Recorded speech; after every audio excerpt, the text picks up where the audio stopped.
আমাদের অত্যন্ত জনপ্রিয় ফুটবল প্লেয়ার নেইমার তিনি নাকি অবসরে যাচ্ছেন।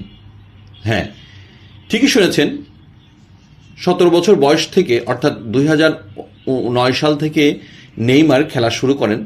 বর্তমানে তার বয়স 34 বছর। মাত্র এই 34 বছর বয়সেই তিনি খেলা থেকে অবসর নেবার সিদ্ধান্ত নিয়েছেন।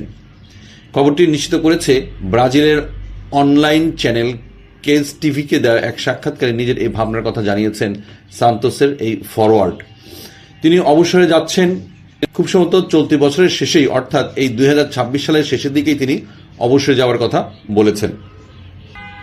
সম্প্রতি তিনি সৌদি আরবের ক্লাব আল হিলাল থেকে গত বছরের জানুয়ারিতে তার যে শুরুর ক্লাব অর্থাৎ শৈশবের ক্লাব সান্তোসে ফিরে গেছেন। এবছরে শেষ পর্যন্ত চুক্তি আর নবায়ন করছেন ক্লাবটির সঙ্গে, অর্থাৎ এবছরের শেষ পর্যন্ত চুক্তি নবায়ন করছেন তার সেই ক্লাব সান্তোসের সঙ্গে। তো যাই হোক, মোটামুটি সবকিছু ঠিকঠাক থাকলে নেইমার এই বছরের শেষের দিকে অর্থাৎ 26 সালের শেষের দিকে তিনি খেলায় অবসরে যাবেন। এই কথাটি অবশ্যই নেইমার ভক্তদের কে অনেক কষ্ট দেবে। তারা নেইমারের সেই নৈপুণ্য খেলা আর দেখতে পারবেন না হয়তো। ধন্যবাদ সবাইকে।